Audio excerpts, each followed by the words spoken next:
Most bankers aren't ready to help you until after their third cup of coffee. But with Central National Bank's after-hours service, you don't have to wait for the bank lobby to open to get help. You can contact us from 6 to 8:30 in the morning or from 5 to 10 in the evening, and we'll connect you to a real, live, local person who can answer questions and fix problems 7 days a week. Bank different. Bank Central. Central National Bank. Member FDIC. Start your countdown to the most delicious Sunday of the year at Whole Foods Market. The Easter in Bloom event is on. Experience it in stores from March 29th through April 11th with irresistible deals and delights store-wide. Save on feast-worthy animal welfare certified meats like spiral-cut ham and boneless ribeye. Then add a flash of green to the scene with savings on organic asparagus. Too busy to cook? Don't sleep on their crowd-favorite catering. Find all of that plus Source for Good floral bouquets and more at your local Whole Foods Market. Coming up on the Payoff, Leigh Steinberg is probably one of the most notable agents in sports history. But what he wants to talk about is the fact that he's gotten more than a decade sober. He is often credited as the inspiration for the movie Jerry Maguire. He represented 8 number 1 overall NFL draft picks. It's just, the list is unbelievable. And now today he represents probably the best football player on the planet in Pat Mahomes. But in between all that, there was the addiction and the bottoming out. Like a lot of alcoholics, Leigh ended up back at his parents' house drinking vodka around the clock. But then he got sober. And this is a guy that goes to any lengths to get sober. And he still is extremely committed today in the 12-step program. This guy's unbelievable. I can't believe he gave me the time. He actually gave me hope when I was in a halfway house. His story came on HBO Real Sports. He was about 2 years sober, and that's how we start off the conversation. But I was just thrilled to be able to chat with Leigh Steinberg, and this guy is beyond the real deal and beyond inspiring. It's an incredible story. Could definitely be a movie. We cover it all. But first, Kevin Souza. No covers by him. All original content.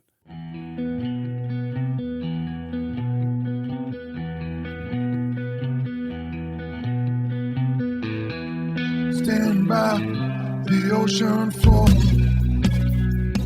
I want to start by when I'd hit bottom, and I was living literally in a halfway house, in a recovery house. So I was sober about a month, and your story with Armin Katayan came on the HBO Real Sports story. And for me at that time, your sobriety and the fact you put yourself out there really charged me up. And, so I want to thank you for that. The point of this podcast is talking about sobriety and people like you putting yourself out there, breaking the stigma and making people like me feel like, hey, I can do, if Leigh Steinberg was there, I can do it. I'm happy that helped you. I just have always felt like people suffer in private, they suffer and they're hopeless and helpless and think they're the only one. And the only way to really help other people is to let them know that they're not alone. And there are programs and there can be light at the end of the tunnel. By the way, is it weird for you that Jerry Maguire 25 years ago this December? Yes.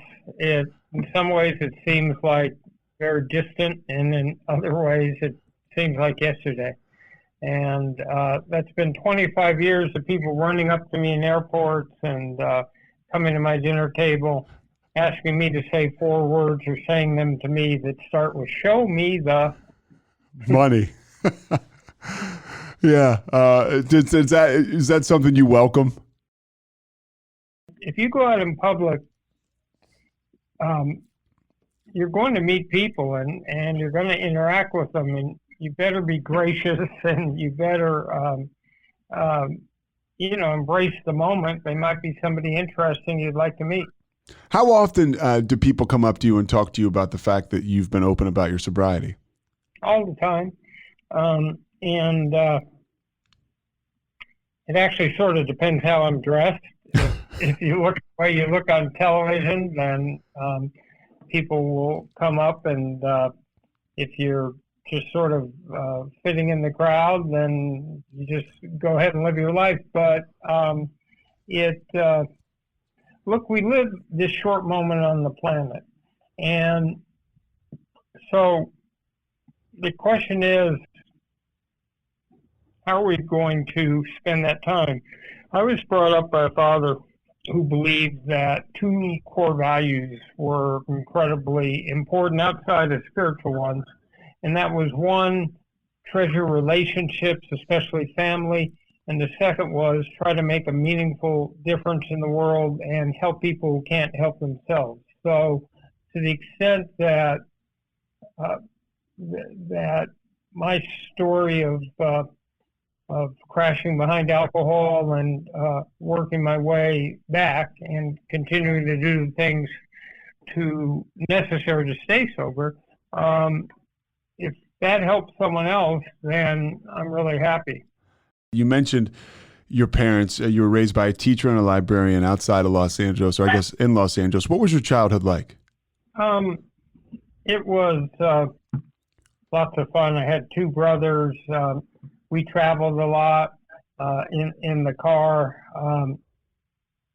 I had sort of two different types of childhood. One was that my grandpa ran a place called Hillcrest Country Club, and that was where all the movie stars and comedians hung out in Los Angeles in the 50s. So you'd have to be a little older to know these names, but it was Groucho Marx, George Burns, Jack Benny, George Jett, Danny Kaye, and so those are for people listening that don't know, those are huge. Those are heavy hitters back then. I would sit on my grandpa's lap while he played gin rummy, and George Burns and my grandfather took me to my first baseball game. So it was a different sort of childhood in that I sat on Marilyn Monroe's lap and I had a autographed Elvis Presley guitar. But my father turned away from the restaurant business and wanted to teach kids. So we lived a very normal life. But my dad made sure we were exposed to all sorts of things. And I remember going to Disneyland the very first year it opened back in 1955. And but we had traveled like 47 states. So and books were a big thing in my house. So I read a lot. We loved movies. We loved games. And my dad actually had a club called the Muttonhead Club where we operated with Robert's Rules of Order, and one of the people was president and one of them was vice president. We had a sergeant at arms, and we learned how to sort of pass resolutions and operate within a system. So I was pretty hardwired early to go make a difference in the world. You were hardwired to make a difference. By the way, that's unbelievable. That's the first time, even the research I've done about you, I had no idea about your grandfather. What was it like to be exposed to stars like that at such a young age? Well, it's only in retrospect that I really got the whole thing. It was just, George Burns was just a friend of my father. We actually cut a record, Groucho Marx and his granddaughter, Melinda, and my grandpa and myself, to Annie, get your gun. Anything you can do, I can do better. But that, and I was on things like Art Linkletter's house party as one of the kids. So there was that part, but then there was very normal growing up in Los Angeles in the 50s. And it sounds to me like here you are, you're a guy that's kind of being, maybe, obviously you probably didn't know it or not, but you're being kind of nurtured and brought up to not only make a difference in the world, but also you talk about learning to pass resolutions. And that is, I would guess, maybe some of those skills you use now or used back then and now, doing contracts and things like that. That's a double-edged sword, I think, of skills. What I learned was that the most important skill in life is listening. It's being able to draw out another human being and cut below the surface with their understanding their unique value system, their unique priorities, and getting below surface responses so that you can ultimately understand someone's deepest anxieties and fears and their greatest hopes and dreams. And doing that allows you to see the world the way another person can see it and through their eyes, and then you can navigate your way through life gracefully. And for you, as you were navigating life early on, was there drinking, like as a kid or in high school? No, I had, there wasn't really alcohol in our house, so I had no exposure at all until I got to college. And you went to college. Where'd you go? To UCLA for a year, and then you transferred to Berkeley, and you start to really make Right. you start to really make a difference. The things that your parents instilled in you, now you're starting to be a part of a lot of causes on campus and sort of a transformational force. Well, I'm student body president at Berkeley when Ronald Reagan's governor and the war in Vietnam is going on. So all the counterculture, long hair and tie-dye and rock music and herbal substances and every other change that occurred in the late 60s, we were sort of at the vortex of it. And I learned everything I needed to learn by being student body president and then president of the law school and the rest of it. It was all political skills. It was all how to get along with people and find consensus and the rest of it. And everything I needed to learn about negotiating, I learned from interacting with Governor Reagan, because he would crack down on the campus and I would have to defend it. So you would have interaction with Ronald Reagan? I did. We had sort of a showdown in front of the Board of Regents one day where he said to me, "Weren't you the same Mr. Steinberg who was sitting in front of troop trains in Oakland in 1960? And I said, "Well, Governor, I was close to 10 years old, so I was much closer to playing with toy trains and sitting in front of troop trains, but that shows your usual adherence to veracity and fact." So that got it going, and it was funny. Later on, he gave me a commendation in the White House, but it wasn't all that funny when we were demonstrating. Now, you became a real attractive person on campus, I think.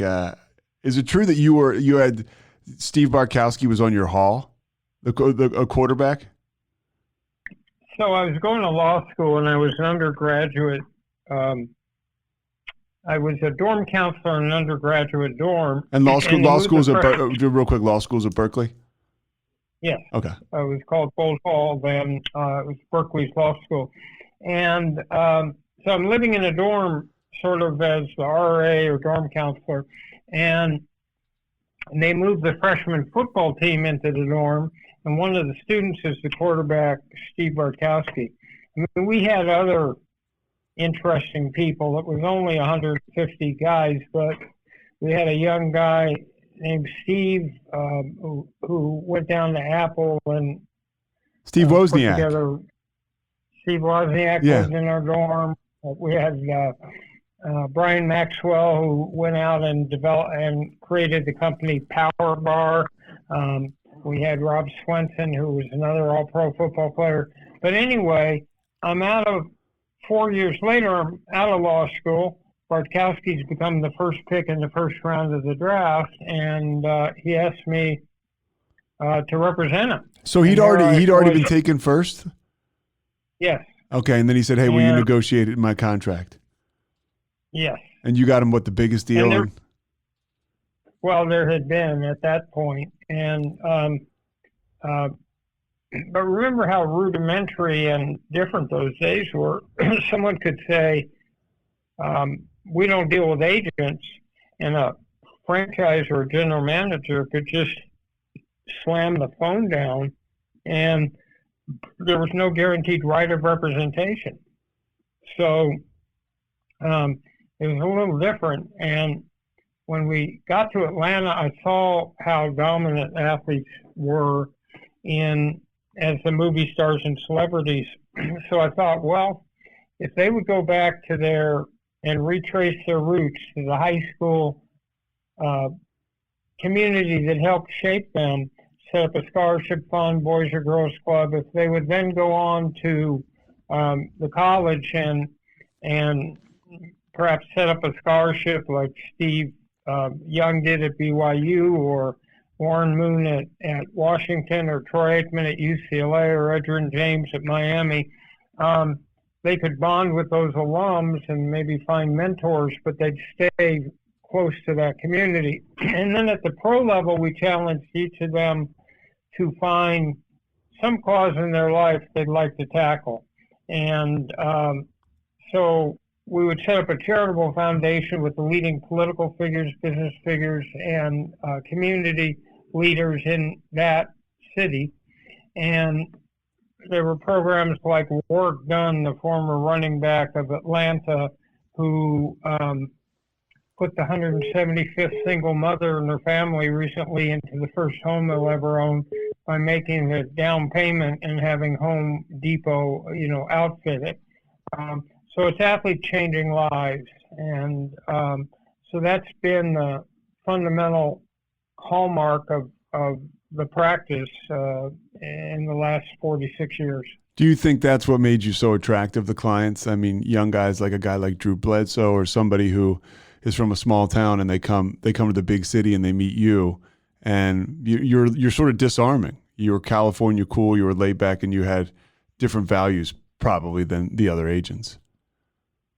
I think, again, listening is so important, so that instead of staying on the surface, I have always taken the time to not so much talk, but to try to draw out. Men don't share quite as easily.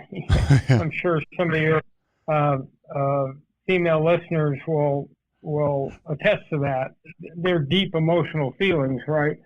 So you have to draw it out and put together, represent a player holistically, where you really get him or her, and lay out something that stretches from being a role model to path to the draft, to a first contract, to a long career, hopefully to the Hall of Fame, and then on into second career. So preparing them for whether it's business or coaching or media, but it's dealing with the whole person and seeing all the ways you can enhance their life. Well, your life starts to get enhanced because you really kind of explode as an agent when you get Steve Young and you get him a huge deal in the USFL. Was that heady stuff for you as a young man? You were what, in your late 20s, early 30s? Well, it's having been student vice president of Berkeley was about as public and high profile. It's hard to relate to those times. Walter Cronkite used to start the evening news from Berkeley, California, from Ann Arbor, Michigan, from Madison, Wisconsin, from Columbia, New York. The campuses are aflame. So I had sort of had that exposure, and I knew how to bifurcate my life so that there was the internal part of it, which was about friendship and real relationships, and then everything public. I had the perspective that it was not real to a certain extent, because newspaper clippings and fame and fortune and all that was really sort of fleeting and transient, and it's not your real life. And you were able to hang on to what was real. And then as your career progressed, I guess alcohol started to come into play. I guess it was down the road, really. It came late, because I was one beer Steinberg, and sort of joked about, because I would drink a half a beer and start to get a little buzz, and I'd back off. And it wasn't. And remember, we were also a generation that had a close acquaintainship with herbal substances, right? Yeah, well, I get the drift, yeah. It was not a big deal, and I wanted to be functional, so I didn't want to lose control. And so to evolve from that point to where I ended up was stunning, but it certainly didn't happen overnight. You know, I was highly functional. Till the end at work. I just was missing days, and but at that point in my life, we were doing football. Eventually, we did 64 first-round draft picks, and the first pick in the first round 8 different years, half the starting quarterbacks.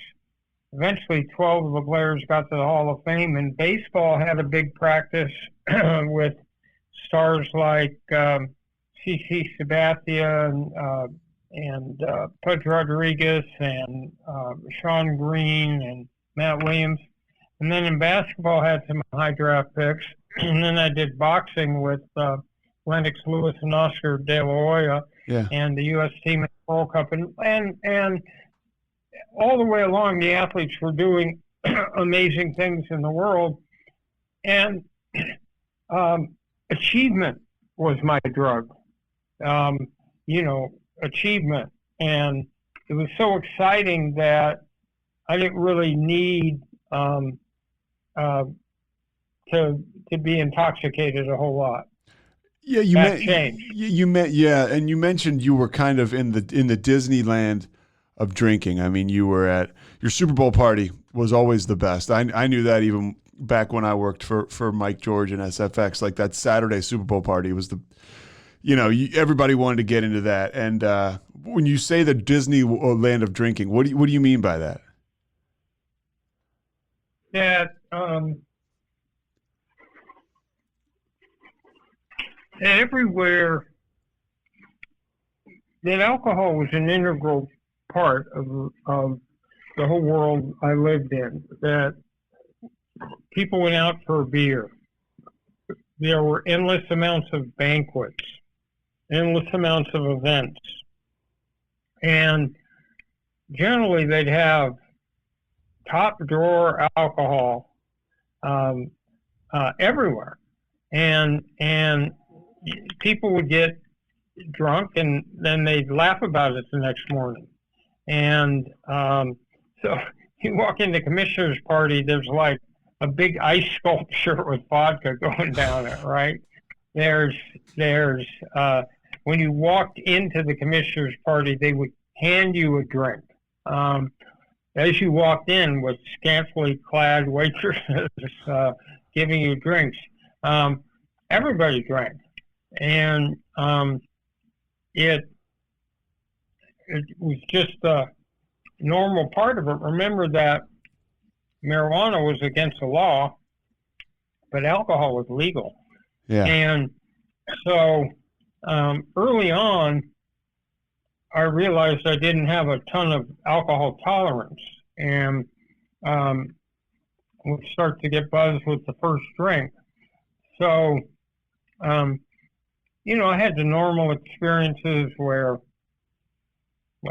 I'd get drunk but wake up the next morning highly functional. And that whole pattern didn't change until much later.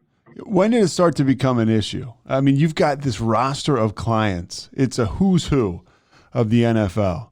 And so I got to believe that's sort of empowering. And I got to believe it's probably easier to shake off a hangover when you're going and closing a deal for Troy Aikman as opposed to the guy who's living under the bridge. But when did it really start to evolve? There came a period where I started to feel powerless. My 2 sons were diagnosed with an eye disease called retinitis pigmentosa, which starts with night blindness and leads to narrowing of the visual field. And when I was drinking a little bit late at night when my marriage wasn't going that well.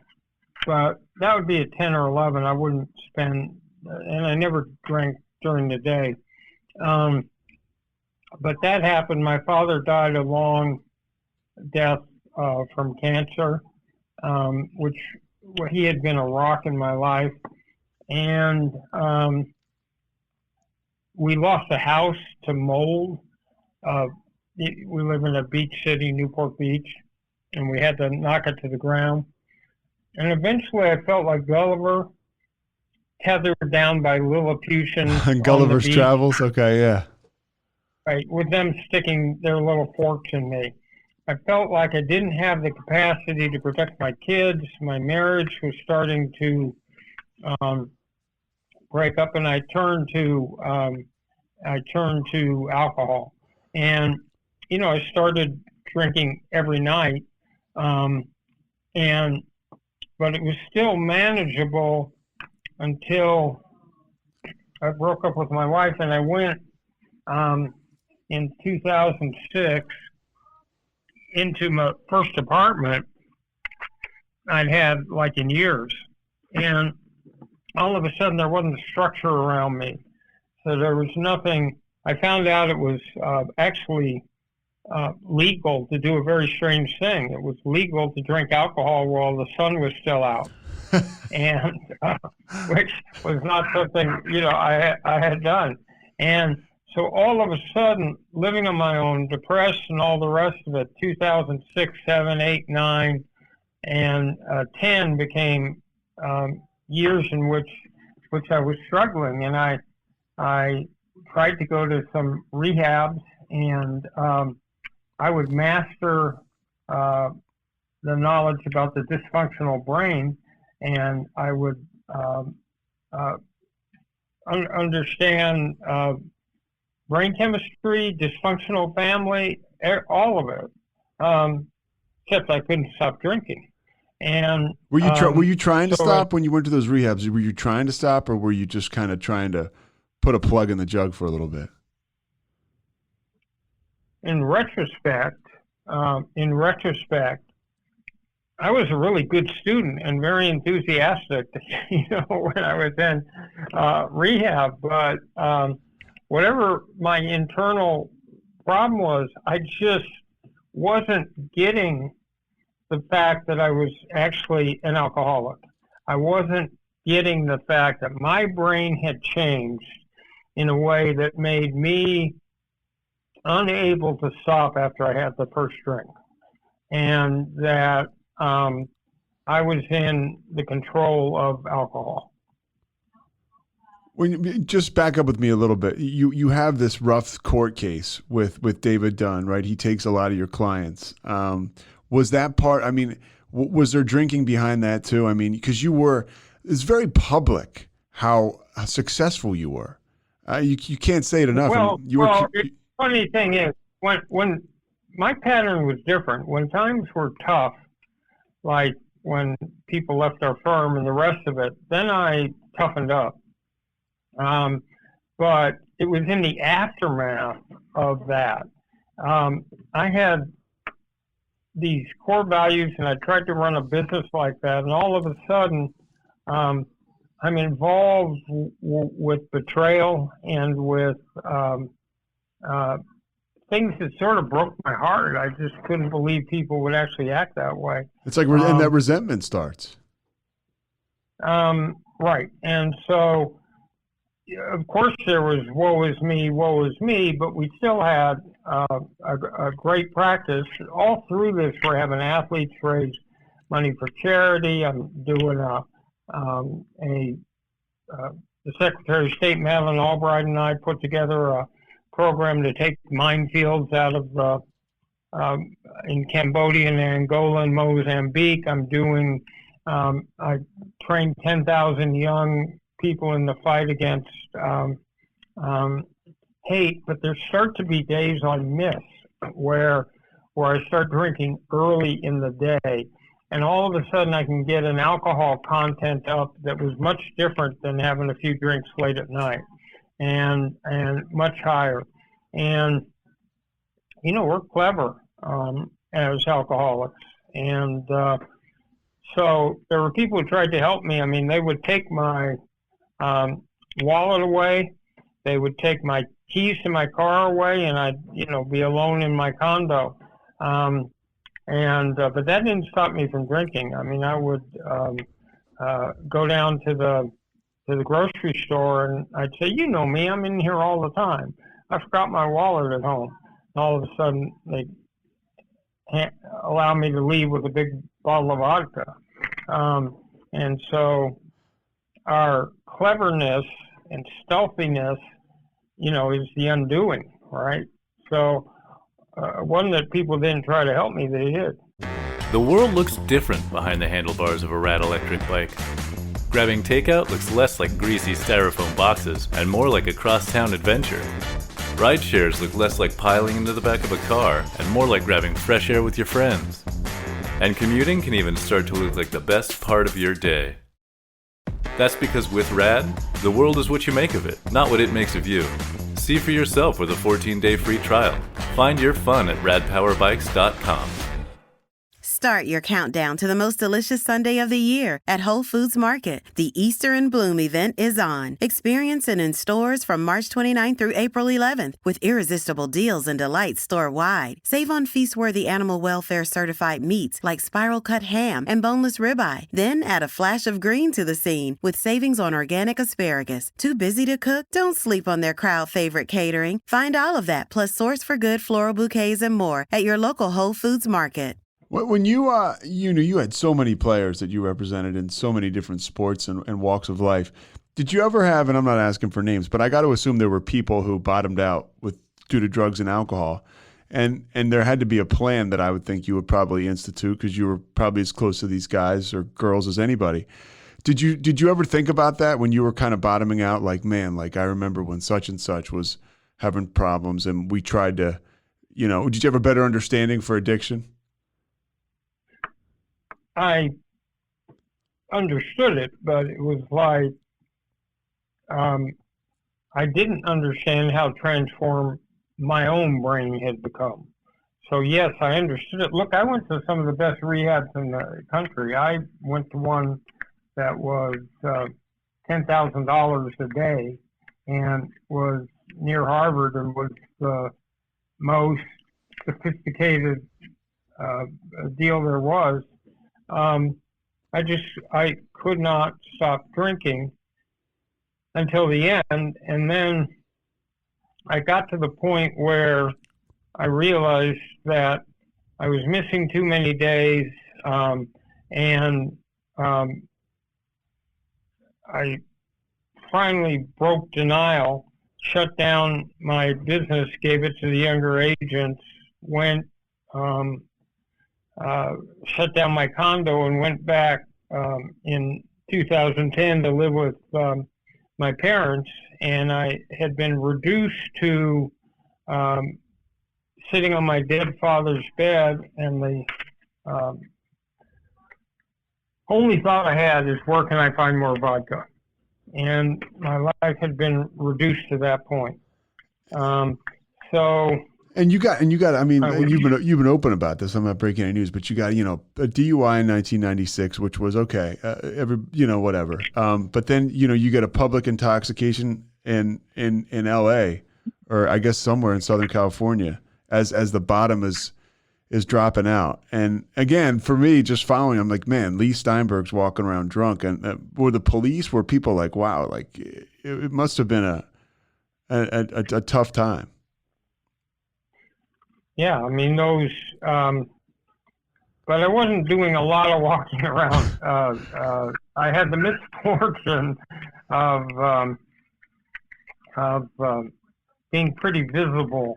I was mostly an isolator, so I'd be drinking by myself in my situation. But anyway, I'm at my parents' house, and finally I had an epiphany that I wasn't a starving peasant in Darfur. I didn't have the last name Steinberg in Nazi Germany. I didn't have cancer.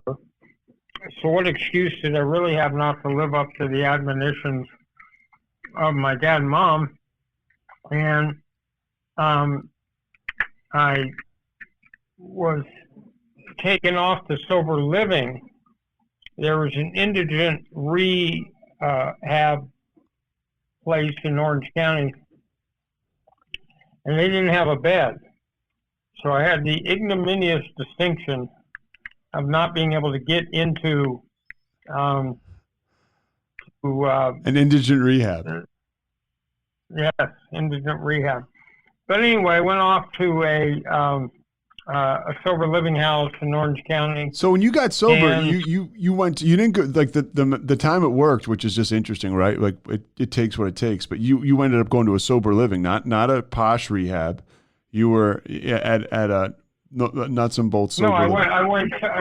I went straight into a sober living house, and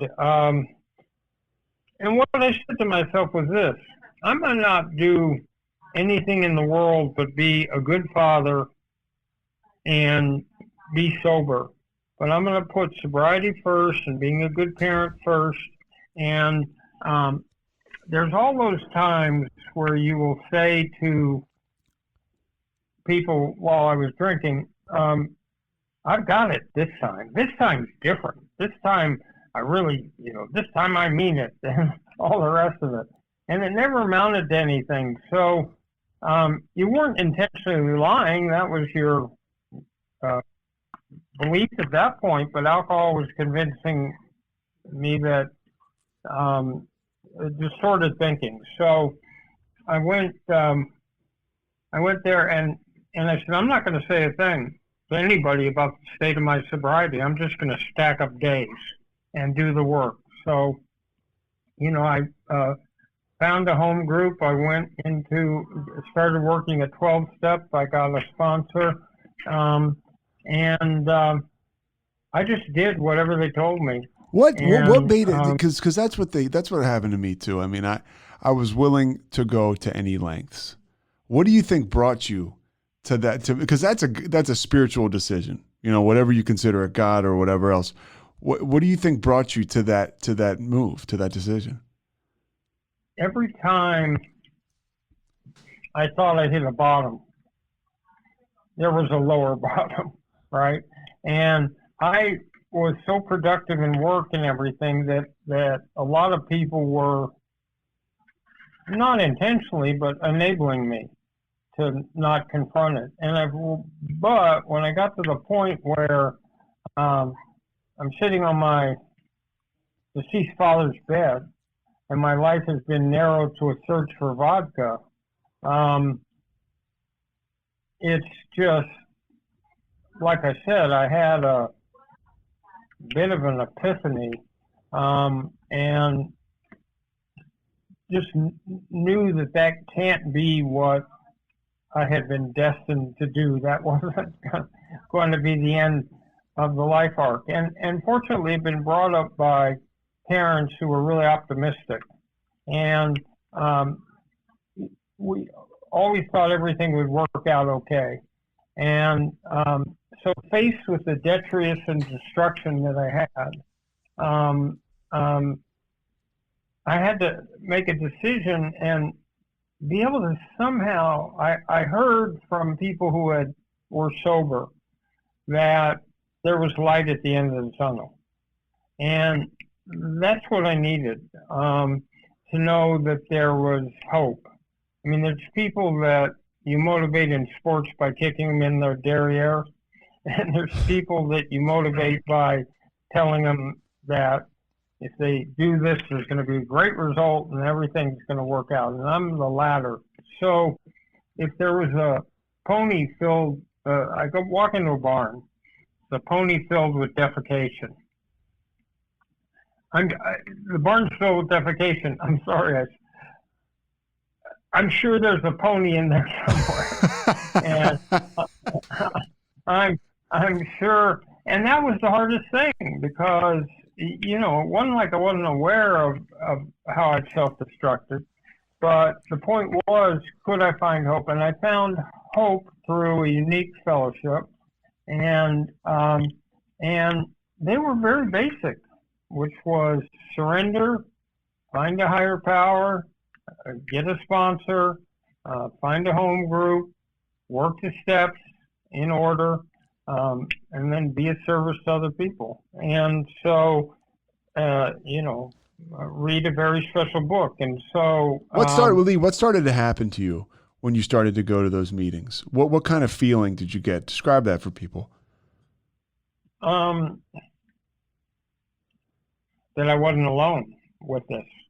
That I was stunned at the amount of people who would be in a meeting. It's like, wow, this whole thing existed, and I had no awareness of it. It was like, really? So once you got over the novelty of the fact there are all these people in a room, then I started to get support, and people reached out, and I started to listen to things people shared from the podium, and things like HALT. If you're hungry, angry, lonely, Tired, that doesn't, the logical response to those things isn't drinking. And I think the most powerful thing I saw was people who had lost children, who were suffering from cancer, who had all these problems that objectively were so much worse than what I had dealt with. And they didn't drink over it. In other words, those things about my kids and my father and the rest of them, I saw those kinds of experiences happening to other people all the time. But they had found a way of life where they didn't have to zone out. They didn't have to let powerlessness govern. They had found a simple program to deal with it, and it inspired me.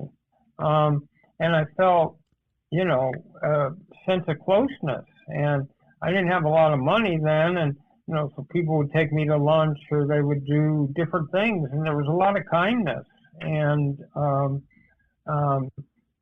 real sense of community. And I'd always been involved in organizations and community groups, and there began to be a routine and consistency to what I did, which was going to meetings every day, and I found community and camaraderie. And I mostly went to men's stags meetings, so there wouldn't be any diversion from the focus. And that was it. And then I got real busy. There was a thing in Orange County called the Orange County Convention, so I went to that. I went to the Desert Powwow. So you dove in. You really dove in, and that's and that's how you get the magic.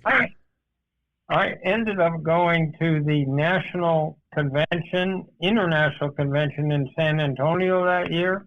If there was any book to read, I read it. If there was any modality that anybody was trying or doing, I threw myself into it, just like I was going back to college, and said, you know what, I'm going to not say a whole lot, I'm going to listen a whole lot, and these people know something I don't know, and have mastered something I don't know, and I better be a sponge and soak up all the knowledge they have and everything that potentially could be. So I made a huge number of friends, and since I wasn't working or anything, I bought cards for people's birthdays. I put together a huge group of friends. So I surrounded myself with a big support group, and lived in sober living for 9 months. And did that kind of carry you? Like that sounds like sobriety, I think, can be kind of a tailwind. Did that move you back? Whether it's the spirituality, the power of the group, being sober, did that move you back towards becoming an agent again? My only concern was to master the steps of and to adopt a structure that would allow me to stay sober. And I had no other ambitions than that. And so step by step, I started to aggregate days. And soon I wasn't counting days, but months. And eventually you evolve to getting the years. But I had that structure. And then my next priority was two of my young daughter and my oldest son stayed with me. My youngest son didn't talk to me the whole time he was at USC Film School. And Was this because of the drinking? yes, because he didn't know that father. And he knew a father who was an expert, always knew the answer, was steady, was consistent, and then I wasn't. And so, I felt a lot of guilt over that. And so that was really key to me. So I just worked on that. And then when I got 2 or 3 years into it, I started thinking, and I didn't want to go back in the world and fail again.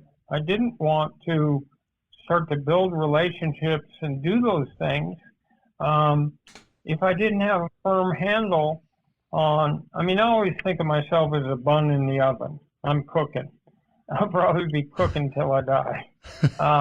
So I'm not a finished product, but at least I have a skill set that enables me to function. And then, as you know, eventually the cravings go away, and it's very difficult when they're there because they're irrational and they come from the amygdala or the lizard part of your brain. They aren't, conscious. They're just wired that way. So I wanted to get to the point that the cravings had gone away, and they did.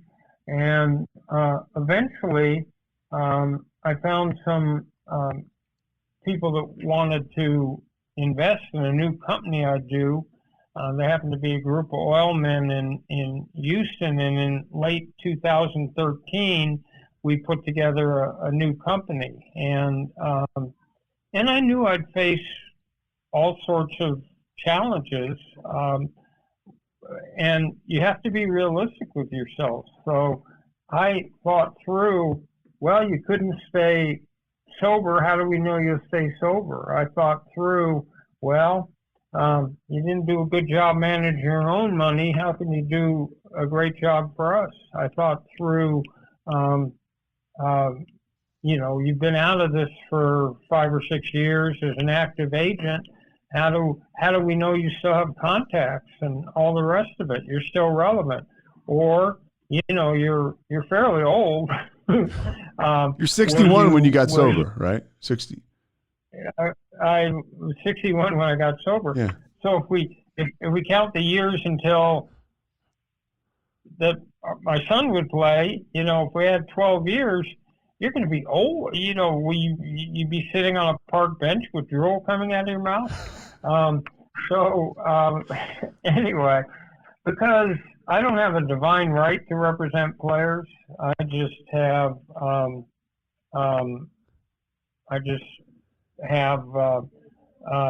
to be in that position. So parents have the right to ask whatever questions they did. But anyway, so we got started in 2014, and I got an office and I got some staff, and eventually I was joined by a younger lawyer named Chris Cabot, and then my son joined on. And the big breakthrough was in 2016, where we signed a first-round quarterback from Memphis named Paxton Lynch, who was the pick of the Denver Broncos. And I read about that. I read about that, Leigh, and he talks about he was so open about you and the connection he had with you, and how you presented to him, hey, here's my backstory, here's the deal. And did you find that that work in 12 steps kind of enables you to do that to people?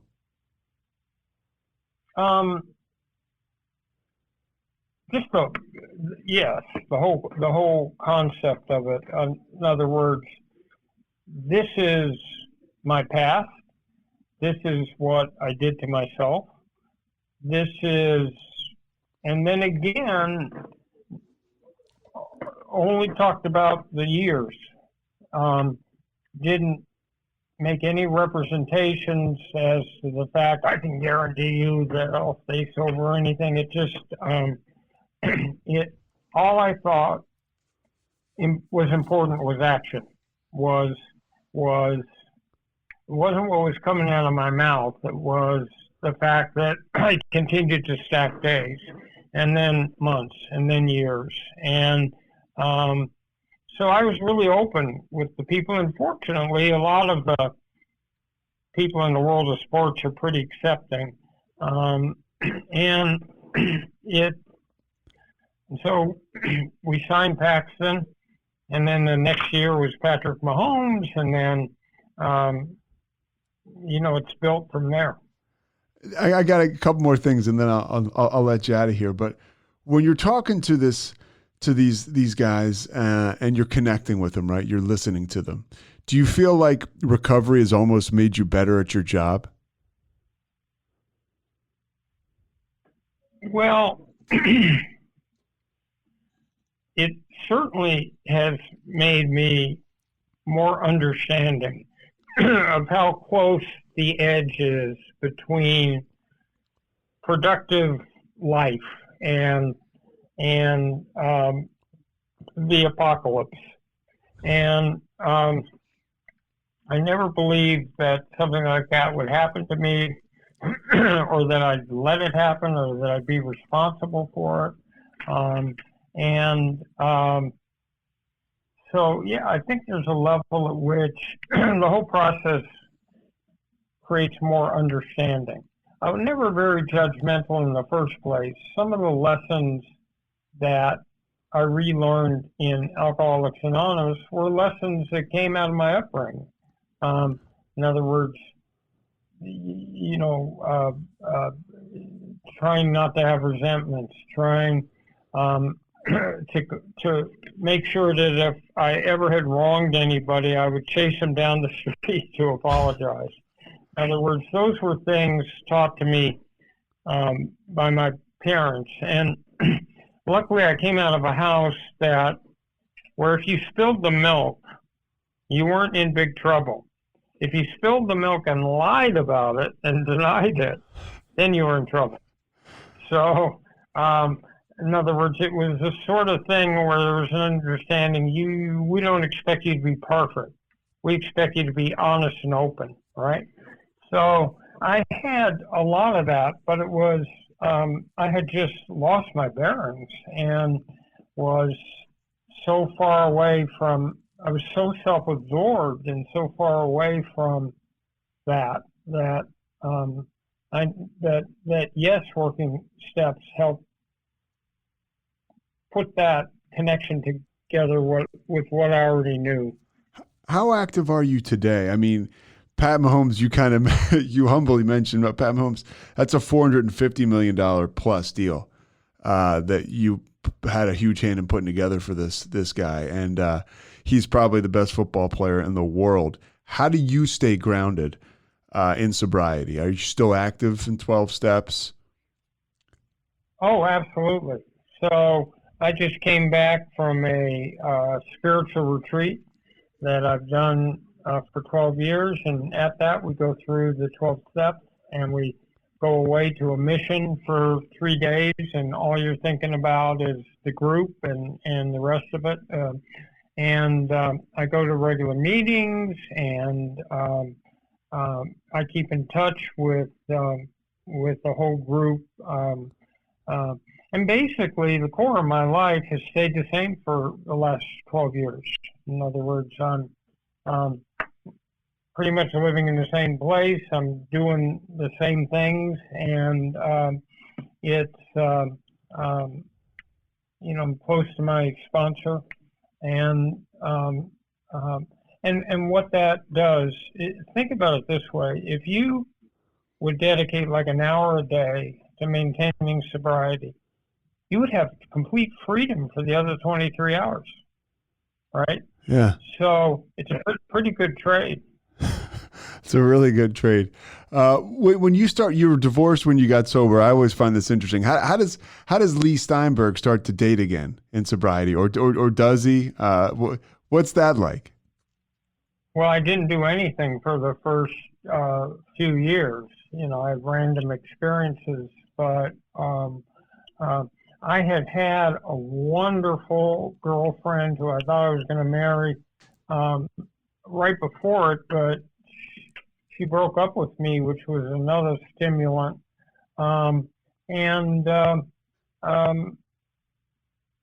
Using the same skills, listening a lot. Someone once told me, if you want to stay married or stay in a relationship, when you get home, ask your girlfriend or wife or what their day was like, and then just sit and listen. And don't try to fix everything, and don't try to respond to everything. Just listen, because people want to be heard. And clearly, I'm much better at relationships than I was. What do you tell people that come in to meetings and can't get a day, and let's say they ask you, hey, how do you do it? What do you tell them? I told them that I set the Guinness Book of Records for most relapses, and so I understand, and that every day is a new day, and you have a chance to get it right or get better every day. So don't, focus on the failures or put them together that you are a failure. You have a changed brain, and you are not in control of that anymore, but there is a solution. And so just a lot of love and compassion, and, understanding that all of us who have this disease have a commonality, and my responsibility is to help people who are still struggling. So I've got people across the country who, when I post on social media, how many years or days I have, they interact on different forms of social media. So I have sort of a large group of people I relate to across the country who are following my journey as I'm following theirs.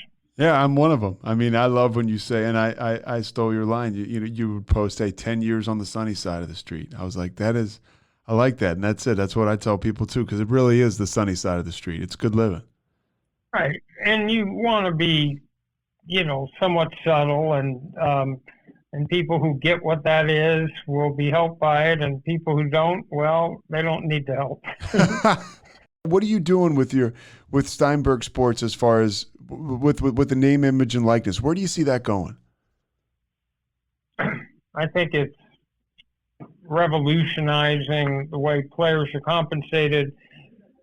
We signed the quarterback Spencer Rattler from Oklahoma, who for name, image, and likeness, who I think is as talented a quarterback as there is, and someone named Malik Willis from Liberty. Sure. And so basically you're branding and marketing, and then you're taking a look at what revenue you can accrue, but there's a balance, because there's a balance to not creating so much pressure on a young man. Like the quarterback at Alabama has not even played it down yet, and he's already got $1 million worth of deals. Yeah, that's a lot of pressure if you go out and you flop in a couple games. Now the first time you throw an interception, are people going to boo? So, you have to make sure that the engine that pulls the train is success, as a student and on the athletic field, so you don't expose someone to ridicule. How much? What's the most you think a kid can get out of this stuff financially? Oh, we could get up into the millions. It's the primary beneficiaries are college quarterbacks from high-profile programs with big alum bases. But you could also see women. If it had started earlier, all the women in the gymnastics would have been big beneficiaries. But, there are programs that play. Football is the most popular sport now, and there's programs that play on national TV all the time. And there's quarterbacks who succeed or other players who succeed earlier. And, I think it's a big enhancement and long overdue. Where do you think it all goes? Are we still working with an NCAA 10 years from now, 20 years from now? Since college sports simply need a big TV contract, and the NCAA is going to have to struggle to be relevant because the concept of pure amateurism has been gone, but realistically it's been gone for a long time.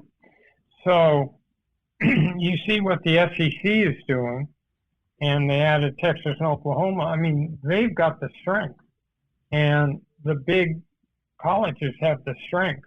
They don't really need an NCAA. I can't thank you enough for your time, Leigh. Anything else you want to get out there? Anything?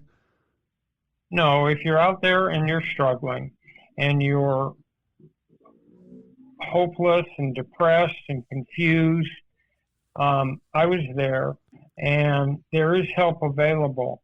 And there's unique fellowships and 12-step programs, and you can come back and get your life back and have a happy life. All right, Leigh. Thank you so much. I'm going to send. This will be up next Thursday. I'll send a link to Michaela if you would ever want to listen. Okay, take it easy. All right. Thanks so much for your time. Thanks so much for listening to the Payoff with Pete. Once again, I'm Pete Souza. And of course, we are part of the Rogue Media Network. All kinds of good podcasts you can find at roguemedianetwork.com. And of course, you can find this podcast and all those other ones wherever you get your podcasts, iTunes, Spotify, other spots like that.